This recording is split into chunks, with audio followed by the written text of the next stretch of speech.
This was once the ultimate F80 M3. This car is like the perfect dog. A car I spent way too much money on and ended up being one of the biggest scams I've ever fallen for. In fact, it was so bad, I had to get a whole other F80 M3.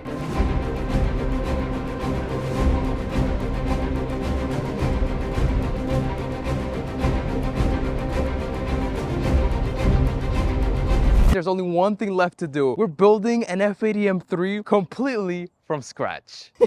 We gotta give a massive thank you to Naughty Auto Parts, but the funny thing is, I have absolutely no idea where anything goes, how am I even gonna do this, but I guess it's the fun part. But what wasn't fun was the state that the chassis came in. On a 2-story car hauler, no brakes, barely any steering, and well, no interior at all. And the best part of all, yeah, I'm inside of that car. Not by choice, by pure pressure. Should someone be here guiding it or no? You? Me? You want me to get in and you push it? Yeah. Help me! Help me! But step one, we gotta push this car off the track. Yeah, we failed hard. All the wheels that were on this car were flat, and since we flew off of the truck, they got cracked. But step one, we gotta push this car up the driveway because it needs to be painted before we even put anything on. Thankfully, we have a bunch of spare wheels and tires, so it's not really an issue, just an inconvenience. Here we go, round 2.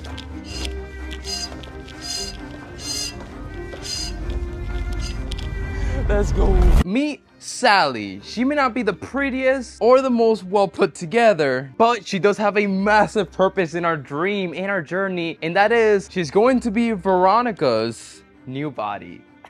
And even though it's missing everything else, well, that's what Veronica is for. And now that the car doesn't have an engine or panels or anything, it is a perfect time to paint the chassis. I was never a big fan of Yasmarina Blue, but I've been looking at it every single day, and I'm now seeing just how beautiful the color is. So step one to making this dream come true is we have to strip everything, like I said, because Lucas is going to be coming here tomorrow to paint the whole thing.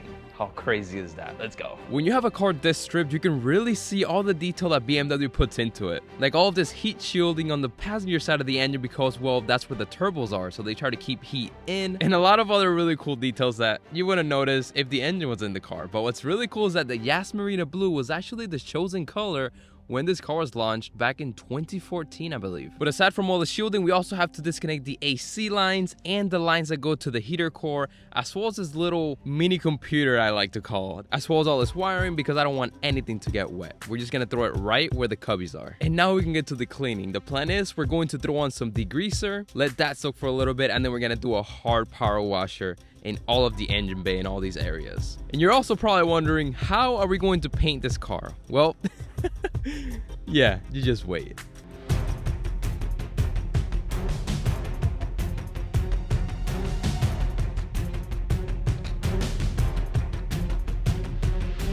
By the time we're done with this, we might have the cleanest F80 out there. Literally. Rookie mistake, I forgot to remove the windshield washer reservoir. We definitely don't want to spray this blue, and to remove it, it's pretty simple. It's being held on by 2 bolts. Then we disconnect the plugs. I got extremely wet, yeah. And the main reason why we're not transporting it to a paint booth, well, that really doesn't make any sense because right now we're only going to be painting the door sills, the engine bay, and all the areas that will be hard to paint when all the panels and the engine are on the car. When the car's fully put together, we're gonna take it to the shop and it's gonna get painted the booth.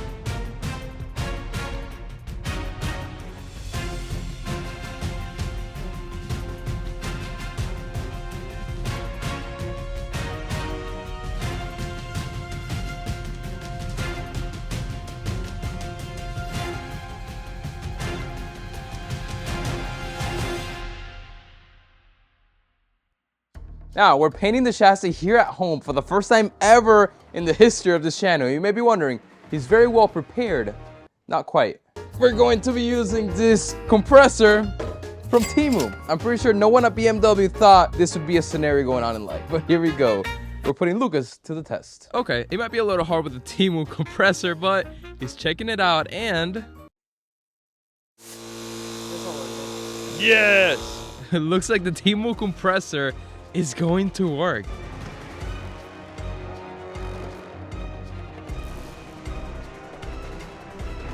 So here we are, the moment of truth. Painting the F80 Yas Marina blue at home side garage, but I'm not going to lie, there is great weather and we have amazing ventilation, so I think this is gonna be great. Biggest question mark is this compressor. Is it going to make it throughout the whole paint job? One wrong move and we're looking at a glittery Smurf crime scene.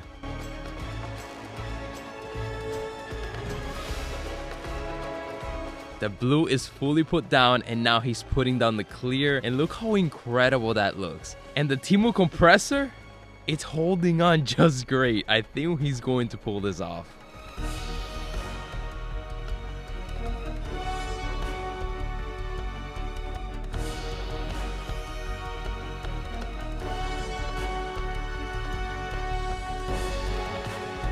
Lucas, you killed it as always. Wow. Lucas just laid down the Yas Marina blue in the garage with the Timo compressor, and it came out looking like it rolled off the factory in Munich. No paint booth or $5,000 equipment, just skill and backyard courage. Hurry, way downtown. Bang! Curry along 3. That's good. Chassis is painted and looking absolutely perfect. Now is when the big job comes in, and it starts with the whole front suspension. If you're wondering why everything looks so wonky in the front, it's because this is actually suspension from an E90 BMW. Complete different chassis, and you can obviously tell from up here. So first things first, switch all the suspension components from this chassis to that chassis. But before I forget where all the plastic goes and the brake lines and all the wiring, let's start putting everything back together because I will forget in about 20 minutes. That includes all these nice plastic pieces that go in the engine bay, the quote-unquote ECU that goes on the driver's side along with all the wiring routed where it needs to be, the AC lines because I've heard they suck to put in when the engine is in the car, this water pump that comes right out of the heater core and it goes mounted right under the quote-unquote ECU. And of course, we cannot forget about all the heat shielding that protects the engine bay and pretty much keeps the heat where it needs to be and doesn't let it disperse to other areas. Funny enough, this is a wheel from the E46 Need for Speed. That is so funny. Now this is one of the spares for the 340i. Now since we're leaving the subframe on the car, we just have to disconnect the suspension from the subframe. This little arm that goes connected to the middle of the subframe, and then this bigger arm that goes connected to the front of the subframe, along with the strut tower bolts. Oh shoot! Can't forget about the steering rack. Okay, I believe the only thing holding this whole suspension up is these two little bolts on the top of the struts. One. Oh my gosh. And everything should drop right down all together.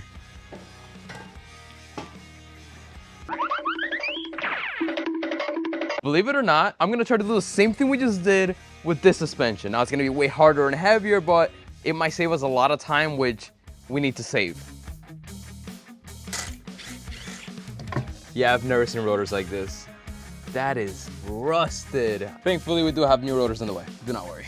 Unfortunately, I realized a really important fact I pretty much overlooked when buying the new M3. Every wire that you see on that car is part of the body harness. The two models of M3 are so different that they have completely different wiring harnesses. I wish I was coming in with good news, but we just hit such a big roadblock. We have a massive issue. This is pretty much a pre-LCI base model BMW, aside from the carbon roof. This is a fully loaded LCI M3. This one has things like lane assist, 360 view, heads-up display. You can adjust how comfortable or sporty the suspension is, and well, obviously this one doesn't have any of that. Meaning, when we're done with this car, we're not gonna have any of those high-end, fully loaded BMW options because it doesn't have the same wiring harness. Do you get where I'm going with this? Every wire, every module, every plug, we have to swap. Meaning we have to fully tear down both cars. And the fact that we want to do this in 1 week, things just got a whole lot more complicated. With that being said, I do want to put the front suspension in first, and then we can jump to taking out the dash and, well, the wiring harness. Oh, twice from this car and that car. This is one of those times where you simply just have to keep swimming. Obstacles are gonna come and we're gonna have to overcome them, but one thing at a time.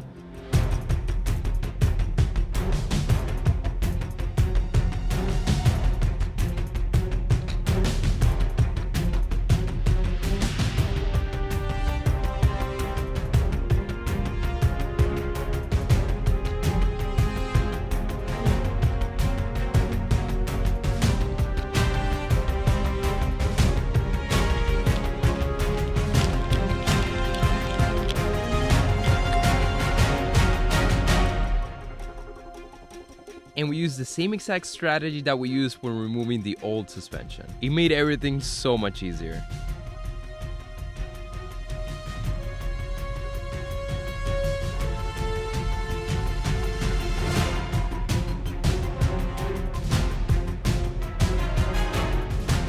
Quick tip, when dealing with suspension components, if they don't want to fit where they need to be, grease it up a little bit and it'll slide right into place. That's what I did here, and it worked like magic.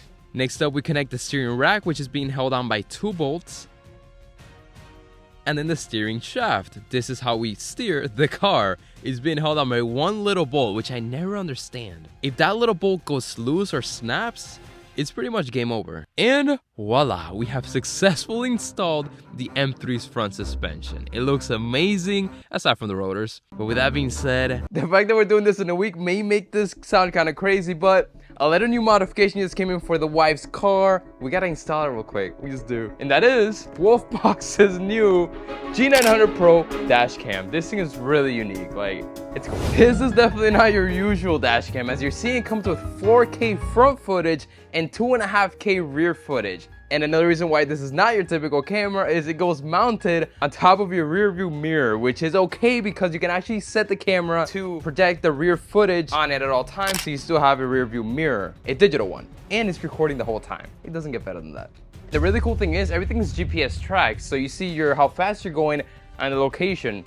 So Mrs. Speedster definitely needs that. We might need that in the future. And to connect it, it is as simple as the other cameras I've used. It's right to the cigarette lighter. You can make it nice and hardwire it, but I simply don't really want to do that. And you can easily access all the files and the settings through a mobile app, which is always a massive plus. Weirdly enough, you can actually talk to this dash cam. You can say turn on recording, lock recording, all while driving. You don't even have to look at it. Pause recording. It paused it. Start recording. Pause the recording, start the recording, and I'm sure there's plenty of other things as well that you can do. And right now it's not nighttime, but let's get to some nighttime footage. It still records absolutely amazing. Like, you'll get all the details, you get all the good stuff. You're not gonna miss out on anything. This camera is very unique and just really cool. It pretty much does everything, and it feels like a really good daily driver dash cam. I think that's a good term. I feel like I've definitely become the dash cam guy. Every car is like a different dash cam, and this is definitely the one dash cam that is very, very unique. And obviously it doesn't sit out of place because it goes built into the existing mirror for the car. Thank you to Wolfbox for sponsoring this video. With that being said, link will be in the description. Use the promo code on the screen. You guys get a discount. I love you guys. Thank you so much to Wolfbox for sponsoring this video once again. Let's get back because we got a lot to do. This is sick though. It is time to dive into the wiring. If we're gonna fully do a swap in 1 week, we gotta get going. Here we go. First things first, the dash. no, not this dash. But we are going to be using this dash to put on the car since it does have a heads-up display. But first things first, the center console has to come out. Come on, there we go. Oh my gosh, the amount of dirt that's in here. Oh, there's the harness. Boom. And now we can get a good look as to where all the wiring looms lead to. And it is under the dash. So let's start taking it out. Starting with the glove box, which is being held by 3 little bolts inside of the glove box and a couple more around it. And I bet what you're thinking, oh, he's done this before. Nope, you're wrong. I've never removed a dash, let alone done a whole wiring swap on a BMW. So you're watching me do something for the very first time, hopefully pull it off, and most importantly, learn from it. Can't forget to disconnect the airbag, 1 bolt under the driver's side air vent. The amazing thing is that all these little bolts look the exact same, so shouldn't be too hard to put everything back. Speakers need to come off since there's a plug that goes to them, as well as the A-pillars. Rip the clip. Oh, whoa, look at that. What? You here to help? Oh my goodness. You're a jiggle girl. Oh. Okay, do I have to take off the steering? I think I have to take off the steering wheel, yeah? Yes, we do have to remove the amazing steering wheel Naughty Auto Parts threw on. I mean, I'm telling you, this thing is hashtag race car. Can I get this 4.7mm? Now we're going very slow with this. This is not the hard impact, so. Down. And just like that, we have successfully removed the dash on the BMW. What a massive milestone. We did it! 1 step closer. We've peeled back another layer, and things unfortunately aren't as good as I thought they were gonna be. The wiring seems to be going under the heater core, meaning we're not done just yet. Let's remove the dash frame, and to be quite honest, there's only one thing I'm hoping for is I put back everything correctly and I have air conditioning, because if I have to do all this over again, you might never see the M3. Okay, I just thought we were going to have to take off the windshield, but we don't. Shout out to BMW. To remove this, we had to take this bolt and that bolt. I thought it had to come up all the way, and as you can see, it's already hitting the windshield, but this part actually slides in and out, so we can leave that bolt in like that, and we don't have to take out the windshield. Whew. 1W today. Yes, 1W. Another thing that's very neat, since we have everything off, look how interesting the mechanism for lowering and raising your steering wheel works. So far we got all the bolts, but all we have left is that one shiny bolt in the back, which I think I know exactly where that's coming from. And I have a little theory, that bolt is this one right here. Oh, would you look at that? We were right. Let's go. We got all the bolts off. I think this is coming out now. I really wonder how they do this at the dealership. Is it a robot or is it actual people putting the dash in? I have a feeling it's a robot. I think the biggest thing about this is being organized. Even though we're not using this harness, I'm still labeling everything, because when I take off that harness, I'm gonna label it the exact same. So I'm pretty much just writing like 822 on here, on this cable, and then 822 where it clips onto, so I at least know where the loom is gonna go. All we have left is to take off pretty much the whole AC system, the heater cord, this is called, and then we can start trying to remove the wiring harness. We're almost there, y'all. We're almost there. Thankfully, the heater core is mainly attached to the brace we just removed. On the other side of things, we just have to disconnect the AC lines from it and both hoses that go connected to it.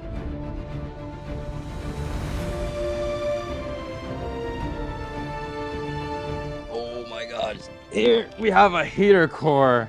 Jeez, look at the size of this thing. If you told me we're gonna be here right now, I wouldn't believe you, but then again, I'm so proud that we were able to get all this out. I mean, look at that, look in there. Sheesh, there's the wiring harness. Not quite. There's still one more thing we have to do before getting to the full wiring harness. We've been chasing this whole time. It's just removing the carpet though, nothing crazy. Ladies and gentlemen, after a ton of work, look at that. Look how disgusting that is. Look at this rat's nest. So now the next step is we have to pull all the wires through the firewall, because, well, the fuse box is right out there. And I believe BMW started from the inside of the car and then pushed everything out. And we haven't even started with the rear, but we're getting there one step at a time. After hours of ripping this car apart, it's finally time. Me and the harness. Face to face. No more hiding behind dashboards or tucked connectors. Just 40 pounds of tangled nightmares staring me down like it knew something I didn't. But at this point, this isn't just a swap. It is war.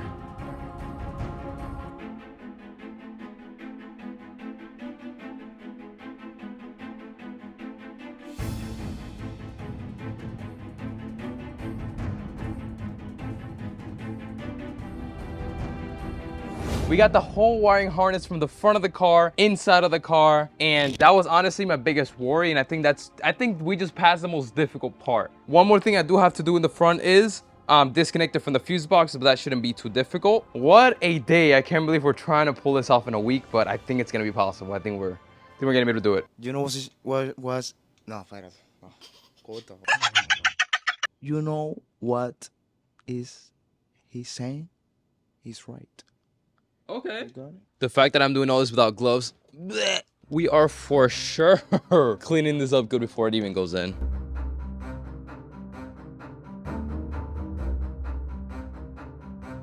This is so nasty. This thing is disgustingly wet too. Also, I'm gonna take the title for YouTuber with the shortest shorts.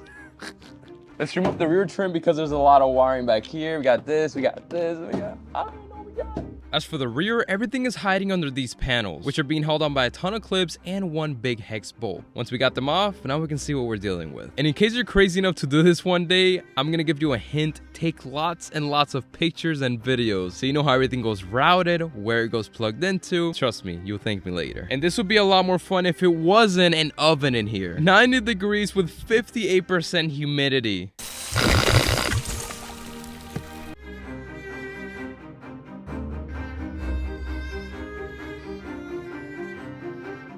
Even on the rear headrest panels, there's literally wires and plugs and connectors going everywhere.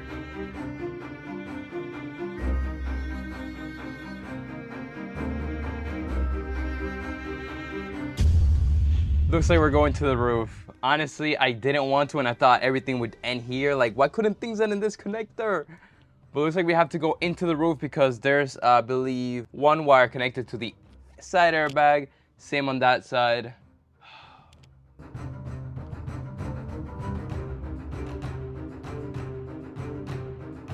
And I had absolutely no idea these overhead grab handles worked like this. If you want to remove them, you need to push in both clips, the top clip and the bottom clip, as well as push out, and they come right off. And we do that to all 4 corners.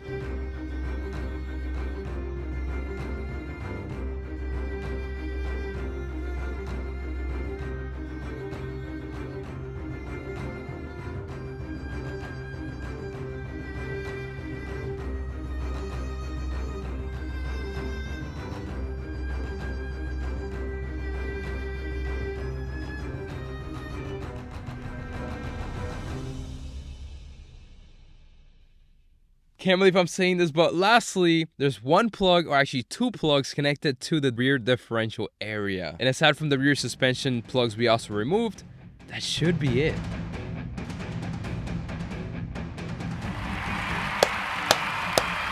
We have just achieved one of the biggest feats in the Danny Z channel history. In case you've ever owned a BMW, this is a whole wiring harness. I'm pretty sure I'm holding around 60 pounds of wire. There it is. Danny 1, harness 0. The beast that powers this car.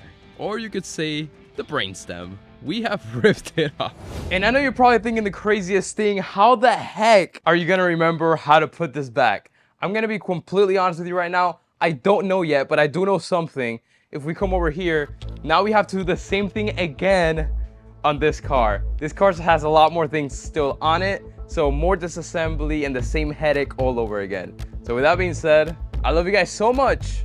I will see you after I take out this wiring harness. Now, I know I said I wasn't gonna talk to you guys until everything's done, but I just found a crazy amount of hidden damage. I just took the A-pillar out and check this out. Are you kidding me? Look at those welds. They weren't even trying. Oh my gosh. All the way till down there. They didn't even weld it. That's insane. They just riveted the frame. While I'm doing that, let's talk about Naughty Auto Parts. If you need any BMW parts, Naughty Auto Parts. You're rebuilding your mom and X5, Naughty Auto Parts. You found a marketplace BMW, you need part, Naughty Auto Parts. Now, they don't have a website. I don't know why, but they do have an eBay store. They have an Instagram. Follow them. If you really are rebuilding any BMW, hit up Naughty Auto Parts. We got this chassis from them. We got all the parts needed from them. They've been a massive help, and I just gotta give them a shout out. All right, I think I'm done with the car. Let's go check it out.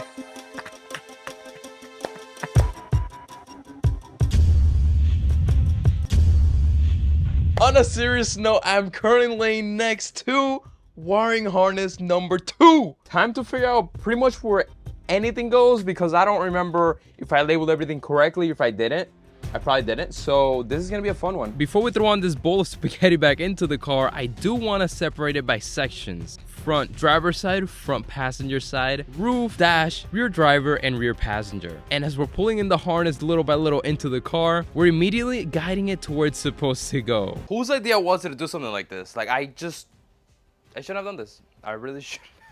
The positive of this, if we pull it off, imagine the confidence that it's going to give us, that we can use towards our next projects. And we're just going to learn and gain so much knowledge from this. So even though this is a completely different world that I'm used to, we're not giving up. Let's keep going.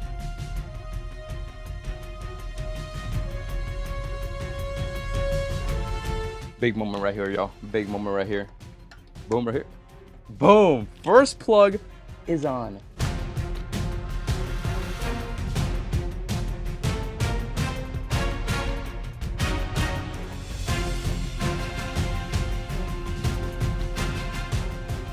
But check out what we noticed, a broken wire. Thankfully, the other half is right there, but man, imagine we didn't see this. That could have been really bad. We need to be really careful with this harness because it was hit on the driver's side. That's why this one was probably snapped. Everything else should be okay. And after a little soldering job, we should be good to go. Okay, we're about 45% done with putting the harness back. This is way more difficult than just ripping it out, but there's something really cool I want to show you guys. So BMW has these little speakers. I noticed something. The 2018 LCI has one little speaker for noise and artificial noise number 2. Now the 2015, which is right under, actually only has one speaker. Look at that. It's missing. So that's something really cool.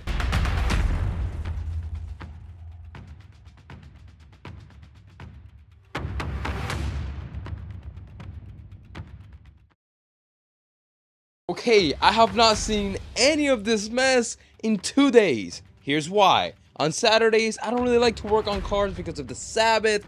And then on Sunday, my sister had a baby. Hashtag unk. Now, one thing this job has taught me is be present and be in the moment. Because if I zone out while doing all this, I will never remember where it went.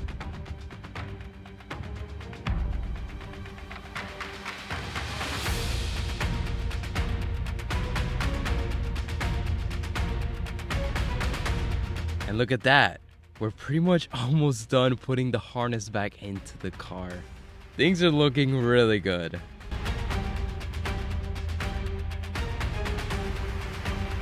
Alright, here we go back in with the headliner. Oh shoot.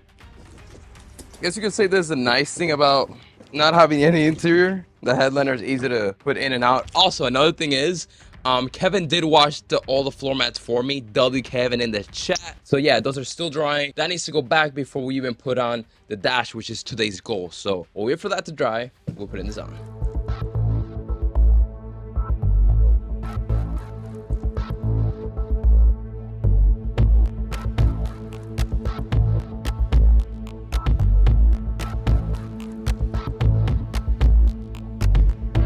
After putting the headliner on, there's one detail I almost forgot. We also need to swap out the speakers because the other BMW has Harman Kardon speakers, which are much better than the ones this car currently has. When we're done with this build, I'm planning a massive road trip and we're going to be needing good speakers, and Cristobal also loves music, so that's also a plus.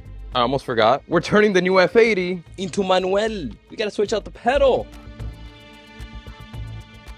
Check out this difference. Here is the regular automatic brake pedal.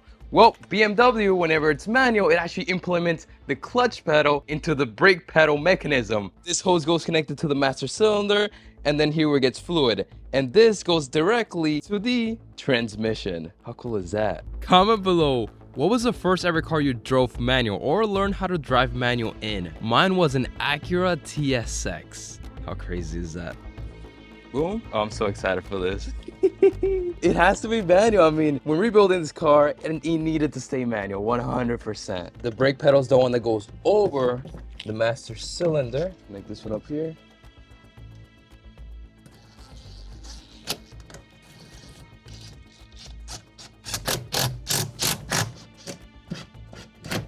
Very important. Do not forget the locking pin. It goes this way.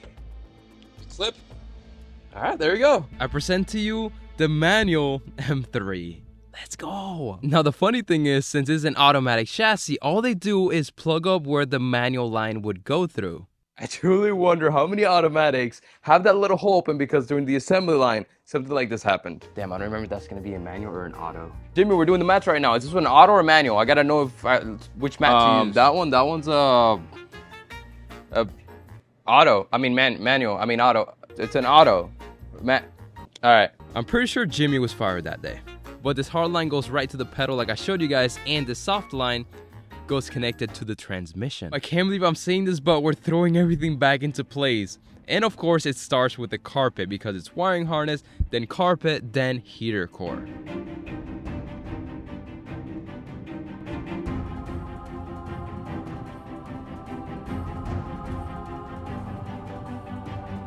After the heater core, we can start throwing on the frame, which was an absolute pain to throw on. It was almost impossible lining it up with the frame of the car and the heater core, to the point where we had to attach it to the heater core first and then kind of put both in together at the same time. This was 10 times harder to put back on than take off. I mean, wow. I never want to do this again. Now, hands down, my biggest worry is putting on the dash and then realizing I have to take it off because I didn't connect a couple things. Fortunately, we're there right now, and I think we're going to be okay. But before that, we do have to throw on the heads-up display. Absolutely love this thing. Might be one of the best inventions ever by a car manufacturer. It's definitely top 5. Believe it or not, the first car to ever have heads-up display wasn't some German spaceship or an exotic supercar. It was a 1988 Oldsmobile Cutlass Supreme. That's right, your grandpa's land yacht was out there projecting speed onto the windshield like it was in Top Gun. Everything is in place. Time to throw on the dash.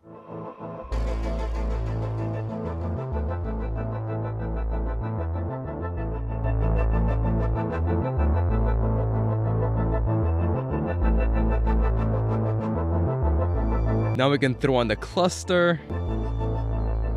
You already saw I had to solder some wires. We found where one of the plugs go. We can't find the other one, but then here's the big deal. The good wiring harness we took off the car has 2 plugs. The wiring harness we threw in the car only has 1 plug and all these wires that lead to nowhere. Now, I didn't think of this as a big deal because, well, I could just copy the old wiring harness. Turns out, since this is a 2015 and this is a 2018, they're different. So now I'm trying to figure out what to do. Okay, we got good news and we got bad news. Let's start with the bad news. Naughty Auto Parts doesn't have a wiring harness for an LCI, and I'm not doing this again. But in the good news, after doing some research through eBay, the manual car only has one of these plugs, which makes a lot of sense. So we're only missing 2 plugs from this whole thing, which isn't bad at all, and I'm sure they're not as important. We're gonna figure that out, but for now, what I'm going to do, all these wiring they redid, I'm pretty sure they didn't do it properly, so I'm gonna go ahead, undo all this loom on here as well, because, well, that's their fix, and that's just not gonna cut it.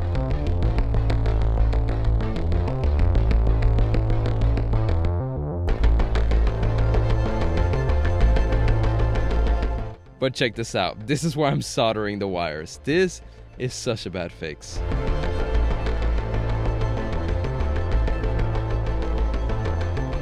The wiring should be good. We only need to figure out those 2 plugs that were missing. As long as the car starts and runs, that's the important thing. And well, to make that happen, we gotta throw something in.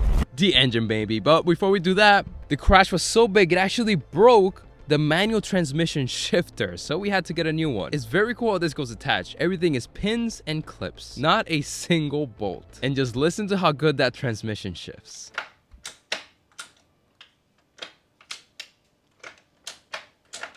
That should be it for the transmission side of things. It sounds like it's shifting amazing now. While removing the drive turn, I did crack the valve cover, minus $400. I have the new valve cover and I have a bunch of goodies. We're gonna do valve cover, cold packs, and spark plugs, belts, and a whole new drivetrain. Let's throw that in because this car needs to be 100%. Step numero uno to remove the valve cover is remove the fuel lines because they are pretty much in the way. Fuel rail. Boom, done. Step 2, disconnect the wiring harness. It's also in the way and we're also switching out the coil pack, so it's gonna let us do that. This should be coming up now. Come on, buddy, we gotta get going. Don't fight me, don't fight me, just come up, don't fight me. Oops, forgot one, forgot another one. Boom. Let's go, baby. That was easy. This thing looks, oh my gosh, look how clean. This is a 22,000 mile motor for sure. Hands down the cleanest engine I've ever seen in person. I was so tempted to just eating off of it. A little oil isn't gonna hurt. Now, I'm really hoping that the new valve cover doesn't come broken. Looks good. Now we can clean the surface, put the new valve cover on, and torque it down.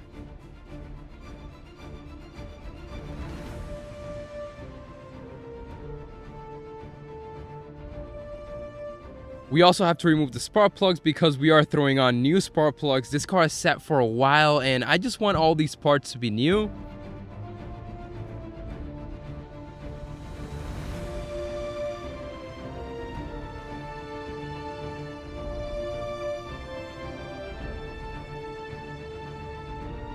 But check out the spark plug from cylinder number 2, I believe. I've never seen anything like this. And all the spark plugs were the same except for this one. So I wonder what's the story behind it. We got the new spark plugs in, now we throw in the new coil packs.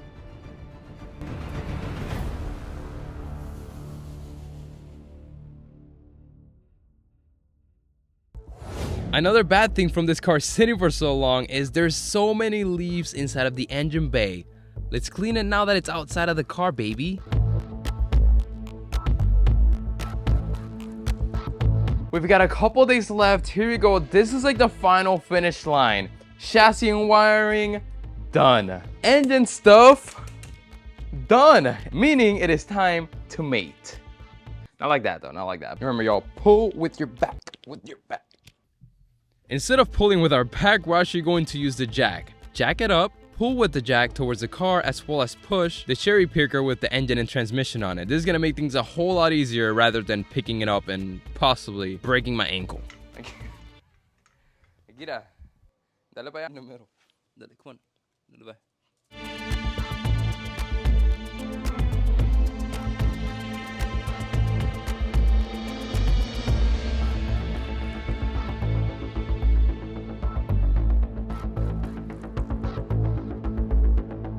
Brace yourself, there's a lot of Spanglish coming your way.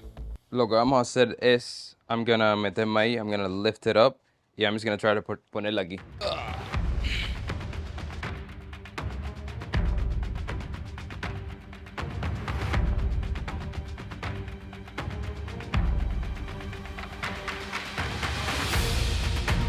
Okay, current scenario. Actually, these are the things you just have to do if you want to get something this big of a project done in 1 week. But current scenario, we got the transmission halfway into the car. Now we're going to use the transmission stand right in here, and we're gonna lift it up so it meets the transmission and we can push everything in nicely. Just like that. Theoretically, when we push the cherry picker, the transmission jack should smoothly put the transmission into place. Okay, very good. And look at that, it's actually working. Let's go. And we're gonna try our best to not break the valve cover this time. We're gonna learn from our mistakes. Drive turn is almost in. We're gonna connect it to the drive shaft. I did my new drive shaft bolts, but check out how this is probably the coolest thing ever. They left down here, oh, there it is, Philippians 4:13. We need that right now. That is amazing. And if you're thinking this is something insane that I'm doing, trust me, if I'm able to do it, you're able to do it. Look back at all the videos that I've done in the past. My first ever modification was installing carbon fiber door handles, a simple intake on the car, springs, and now we're doing this crazy of things. This goes to show we always have to push ourselves, so we learn new things and just get better. We almost forgot to install the shifter back, which we removed it because it just made pulling in the transmission way easier. Top engine mount bolt is on. We pretty much got the transmission into place. Engine is in place. Ladies and gentlemen, I think there's only one thing left to do. Is just connect a couple wires, make sure everything's good, and then the first startup. We're so close, we're so close. Regarding the transmission, it is mounted but not fully because we gotta figure something out. Turns out since this one is an auto chassis, the fact that we're going manual, we gotta make our own pretty much mount for the shifter, which isn't too difficult, but right now, I just wanna get this car started. I wanna make sure everything's hooked up correctly. That's the biggest thing. And man, am I nervous. Oh my gosh, here we go, y'all. All these hours of work come down to this very moment. Okay. Oh, the dash works. The dash works. Here we go. Oh. Come on, start. It didn't want to start. Now I'm going based off the logic. It should start. Nothing needs to be coded because we're using everything from the other car. Oh, it's not wanting to start. I do hear the fuel pump, but the car just doesn't start. And the dash or the cluster, it's flickering as well. It's not staying on. It doesn't want to start. It's like trying to, but it's dying. I also don't think the fact that there's no panels is why it's not wanting to start. It's not even trying to crank. Maybe something's disconnected. Did I miss one stupid plug buried behind the dash? Or even worse, am I about to do the entire thing all over again? I genuinely don't know what's going on. Now I did remember the only one module I didn't replace is the quote-unquote ECU, because it's not really an ECU and they're both the exact same. But either way, let's replace it and hopefully this solves our issue. No. I mean, there is no brake pressure, but Here's a manual, right? You know how manuals work on BMWs, right? Clutch down and then brake pedal down. oh, the brake pedal also has to be down? Yeah, clutch and brake. Bruh. Don't tell me that. All right, I guess let's press the brakes. I've never owned a manual BMW. I wouldn't know. All right. Pressing the brakes. Oh, no, it's not working. Well, there's no brake pressure. Could that be it? That could be it. I've seen some instances where there's no brake pressure and the car doesn't start. I guess that detonates the brake switch, allowing you to start the car. Either way, we need to try everything at this point because I refuse to remove the dash and remove the whole wiring harness all over again.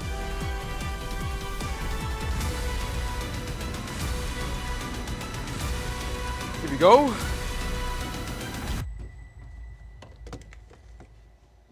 Here we go.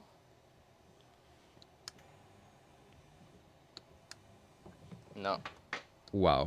I simply don't know what to say. I really thought we did everything right. I labeled everything, took my time. It took me hours, days to this very moment, and the car has no life in it. I think I seriously misplugged something or left something unplugged. But I do have another battery laying around. Let's try to jump it with this battery.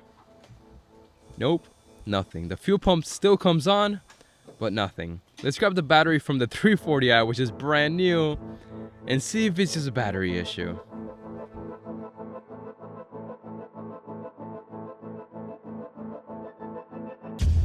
The dash is not working. So obviously nothing works. So I think something's plugged in wrong. Hold on. Looking back at the footage, I noticed something. That right there is a ground cable. On the transmission, that is snapped. We might have something here. Ladies and gentlemen, it is the final day. And I'm really hoping that the reason why the dash is flickering and the car doesn't really want to stay on or even try to crank is because it is missing the ground cable from the transmission to the chassis. Now, this is a temporary fix I got on Amazon because the original ground cable is all the way in California. No dealerships near me have it, and it would take a week. We don't have a week because, well, like I said, today's the final day. I can't believe I overlooked this. I probably snapped the cable when I was removing the drivetrain from the original car. This could totally be the problem. I mean, if there's a missing ground, the car could just be glitching. Here we go. The new ground is in. Let's go!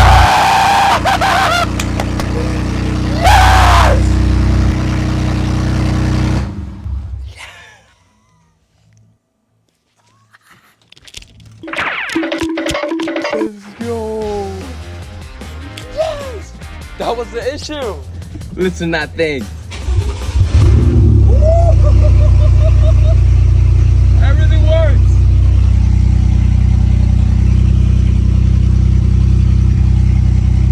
Oh my god!